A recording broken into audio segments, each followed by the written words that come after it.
ମାନେ ନାଚୁଛନ୍ତି ତାଙ୍କ ସହିତ ତାଳ ଦେଇ ଭକ୍ତ ମାନେ ନାଚୁଛନ୍ତି। ଆଜି ଆଜି ଗୋଟେ ବଡ କଥା ହେଉଛି ଯୋଉ ଭକ୍ତ ମାନଙ୍କୁ ଆମେ ଦେଖୁଛେ ତାଙ୍କ ଭିତରେ ଅନେକ ବିଦେଶୀ ଅଛନ୍ତି। ଆପଣ ଦେଖନ୍ତୁ ନିରୀକ୍ଷଣ କରନ୍ତୁ ବିଦେଶୀ ଅର୍ଥାତ ଭାରତ ବାହାରୁ ସେମାନେ ଆସି ଏଠାରେ ମହାପ୍ରଭୁଙ୍କୁ ପାଇ ଆନନ୍ଦିତ। ଆଉ ଏଭଳି ଆନନ୍ଦ ଯେ ତୁମକୁ ଗୋଟିଏ ବର୍ଷ ପୁଣି ଲାଗିବ ଆମେ ଦେଖିବା ପାଇଁ। ହଉଛି ଦିବ୍ୟ ଆନନ୍ଦ। ଏ ଆନନ୍ଦର ତୁଳନା ନାହିଁ, ଏ ଆନନ୍ଦର ପଟାନ୍ତର ନାହିଁ। ଏ ଆନନ୍ଦ ଯୁଗ ଯୁଗ ଧରି ପ୍ରାରବ୍ଧ ଗୋଟିଏ କଥା ଆମେ ଦେଖାଉଛୁ ମହାପ୍ରଭୁଙ୍କର ରତ୍ନ ପଲଙ୍କ। କାହିଁକି ନା ରଥର ସିନା ସେ ଠିଆ ପହୁଡ ହୁଅନ୍ତି କିନ୍ତୁ ଗୁଣ୍ଡିଚା ଘରେ ଶୟନ କରନ୍ତି। এই রত্ন পলঙ্করে মহাপ্রভু শীত কমলা কুচ মন্ডল হে দ্রুত কুণ্ডল হে কলিত ললিত বনমাল জয় জয় দেব হরে। সেই গীত গোবিন্দକୁ শ্রবণ କରି ଶୋଇ ପଡ଼ନ୍ତି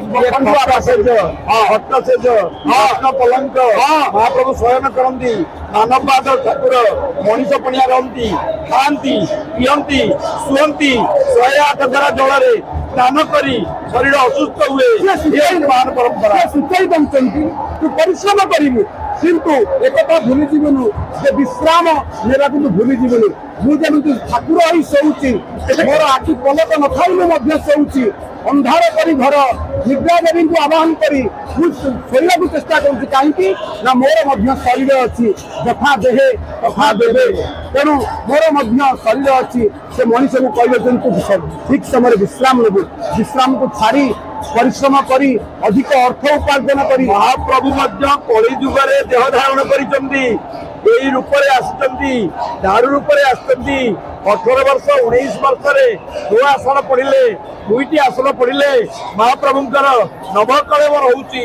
ପୁରୁଣା ଘଟକୁ ବା ପୁରୁଣା ଘଟରେ ଥିବା ବ୍ରହ୍ମକୁ ଆଣି ନୂଆ ଘଟରେ ଦଇତା ମାନେ ଆମେ ଯଦି କହିବା କଣ ଏ ଠାକୁର ତାଙ୍କର ଜନ୍ମ ଯେମିତି, ଆଙ୍କର କର୍ମ ସେମିତି, ଆଙ୍କର ଭୋଜନ ଯେମିତି, ଆଙ୍କର ଶୟନ, ଆଙ୍କର ଲୀଳା, ଆଙ୍କର ଯାତ୍ରା, ଆଙ୍କର ଯେ ପ୍ରତି ସକାଳ ସୂର୍ଯ୍ୟୋଦୟରୁ ପୁଣି ପହୁଡ଼ ପର୍ଯ୍ୟନ୍ତ ଯୋଉ ମାନବୀୟ ଲୀଳା ବୋଧ ହୁଏ ସେଇଥିପାଇଁ ମଣିଷ ଆମକୁ ବେଶୀ ଭଲ ପାଉଛି। ଭକ୍ତ ମାନେ ଭଲ ପାଉଛନ୍ତି, ଧର୍ମ ଯାଜକ ମାନେ ଭଲ ପାଉଛନ୍ତି, ବିଭିନ୍ନ ଧର୍ମର ବିଭିନ୍ନ ମତର ଲୋକମାନେ ଭଲ ପାଉଛନ୍ତି। ଏ ଭଲ ପାଇବା ହଉଛି ମଣିଷର ଧର୍ମ। ଏବଂ କିଏ କେତେ ଦୂରରୁ ଆସିଛନ୍ତି ଏଠି, କିଏ କାହିଁ କେତେ ଦୂରରୁ ଆସିଛନ୍ତି, ସମସ୍ତଙ୍କର ଗୋଟିଏ ମନ, ସମସ୍ତଙ୍କର ଗୋଟିଏ ଭାବନା, ସମସ୍ତଙ୍କର ଗୋଟିଏ ଚିନ୍ତା ଯେ ଆମେ ମହାପ୍ରଭୁଙ୍କୁ ଦେଖିବୁ, ତାଙ୍କ ରଥ ଦଉଡ଼ି ଛୁଇଁବୁ, ରଥ ଦଉଡ଼ି ଟାଣିବୁ। ଅହୋଭାଗ୍ୟ ଅହୋଭାଗ୍ୟ, କାରଣ ଇଏ ହେଉଛନ୍ତି ମାନବବାଦର ଦେବତା। ଏବଂ ଯାହା ଭାଗବତରେ କହିଲା ମର୍ତ୍ୟ ମଣ୍ଡଳେ ଦେହ ବହି ଦେବତା ହେଲେ ବି ମରଇ। ଏଠି ଦେବତା ମରୁଥିବାରୁ, ମଣିଷ ମରୁଥିବାରୁ ଏଠି ମଣିଷ ଦେବତା ଏକ ଅଭିନ୍ନ ଏବଂ ଗୋଟିଏ ଭାବଧାରାରେ, ଗୋଟିଏ ବିଚାରରେ, ଗୋଟିଏ ଆଦର୍ଶରେ ପରିଚାଳିତ ହୋଇଥିବାରୁ ସମସ୍ତଙ୍କୁ ଏହି ଜ୍ଞାନ ଦେବା ପାଇଁ ମହାପ୍ରଭୁ ମାନେ ବର୍ଷରେ ଥରେ 3 ରଥରେ ପଦାର୍ପଣ କରି ଶ୍ରୀମନ୍ଦିରରୁ ଗୁଣ୍ଡିଚା ମନ୍ଦିର ଏବଂ ଗୁଣ୍ଡିଚା ମନ୍ଦିରରୁ ଶ୍ରୀମନ୍ଦିରକୁ ଆଜି ପ୍ରତ୍ୟାବର୍ତ୍ତନ କରୁଛନ୍ତି। ଅଭାଗ୍ୟ ଆମେ ମଧ୍ୟ ଆଜି 2 ଭାଇ ଆଜି ଏଇ ଯୋଉ ଜାଗାରେ ମହାପ୍ରଭୁଙ୍କର ଏହି ବିଶ୍ୱ ପ୍ରସିଦ୍ଧ ପବିତ୍ର ବାହୁଡ଼ା ଯାତ୍ରା ସମ୍ପର୍କରେ ମନର କଥା ପ୍ରକାଶ କରୁଛୁ। ଯାହା ମଧ୍ୟ ଆମର ଭାଗ୍ୟ ଆଗରେ ଥିଲା ବୋଲି ମୁଁ ନିଜକୁ ଧନ୍ୟ ମନେ କରିବି। କାହିଁକି ନା ଆପଣଙ୍କର ଯେଉଁ ବୟସର ଯେଉଁ ପରିବେଶ ରହିଛି, ଏହି ବୟସରେ ଆପଣ ଭକ୍ତି ସ୍ତୁତି ୟୁଟ୍ୟୁବ ଚ୍ୟାନେଲ ମାଧ୍ୟମରେ ଆମର ଶ୍ରଦ୍ଧାଳୁ ମାନଙ୍କୁ, ଜଗନ୍ନାଥ ପ୍ରେମୀ ମାନଙ୍କୁ ଏତେ ସୁନ୍ଦର ସମ୍ଭାଷଣ, ତଥ୍ୟ ଏବଂ ମାର୍ଗଦର୍ଶିକା ଭକ୍ତି ଭାବର ଯେଉଁ କଲ୍ଲୋଳକୁ ହିଲ୍ଲୋଳକୁ ଆପଣ ପ୍ରଦାନ କରୁଛନ୍ତି, ମୁଁ ନିଜକୁ ଧନ୍ୟ ମନେ କରିବି ଏବଂ ଆପଣଙ୍କ ପାଖରେ ଆମେ ଚିର ଋଣୀ ରହିବା।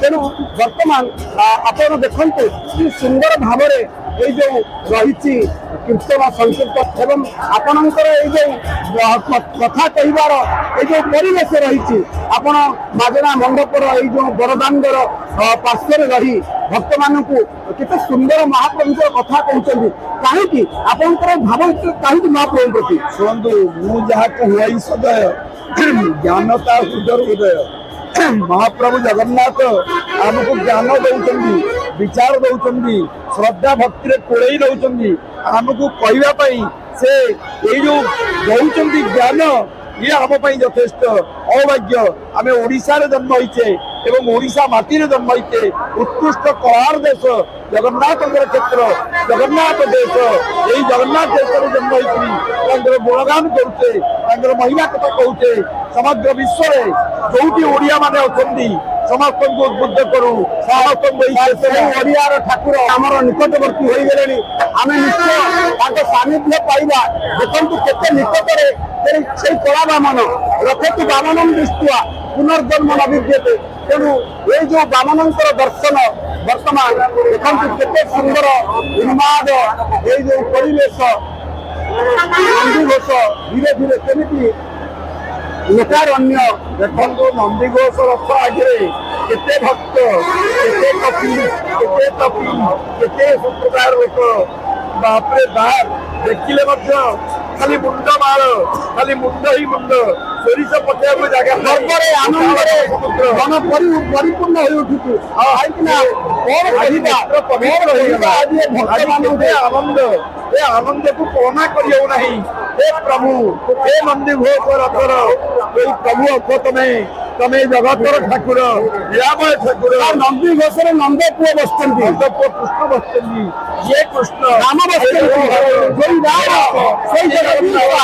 एवं ये नृसिंह से जगन्नाथ चारि जुगर जो परिकल्पना कर सत्य जुगरे नरसिंह अवतार भगवान नृसिंह रही नृसिंहनाथ कहूचे त्रेता जुगरे रामचंद्र रघुनाथ बोली कहूचे भजना पुरुषोत्तम श्रीरामचंद्र को आम रघुनाथ रूप पूजा करुचे 1905 मसीह रघुनाथ बेश होता अलभ्य दुर्लभ बेश होता आम आशा करवा रत्नभंडार भोला घंटा घंटार निनाद देखु आपण सम्मुखें महाप्रभु केमी मनुष्य करी जमी मनुष्य गोटे जान चली गले खुशी हुए आनंद हुए आ महाप्रभु कई जान चलती कोटी कोटी टंका खर्च होती महाप्रभु यात्रा करने तेणु ये बड़ ये जगत नाथ एमती किए हो पारे आप चिंता जय जगन्नाथ जय जगन्नाथ जय जगन्नाथ जय जगन्नाथ श्रीमंत मंगल करंतु जगन्नाथ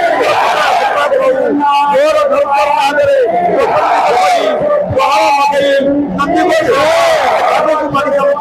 मारी चलवा मारी चलवा संसार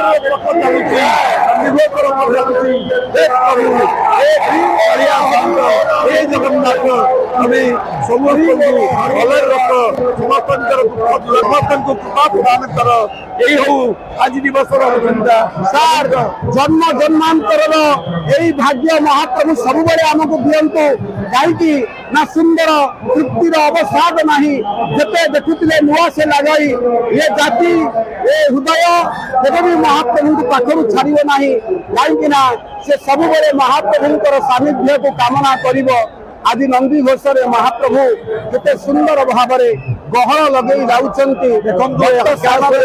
आकाश जो कला बादल ये मध्य प्रभु को मुंडिया मारुची ये निजर भक्ति नैवेद्य अर्पण करुची प्रकृति माता कृपा आशीर्वाद नवाई से देखु आकाश किंती कला बादल घटी टिकिए पूर्व भक्त सालवेद को से दर्शन दे कृतार्थ करिसेंती एवं आगकू रही मार भौणी ही माउसी तेणु अर्धशोषणी माउसी माँ सेठारे पोड़ पिठा टिके महाप्रभु खोईदेवे।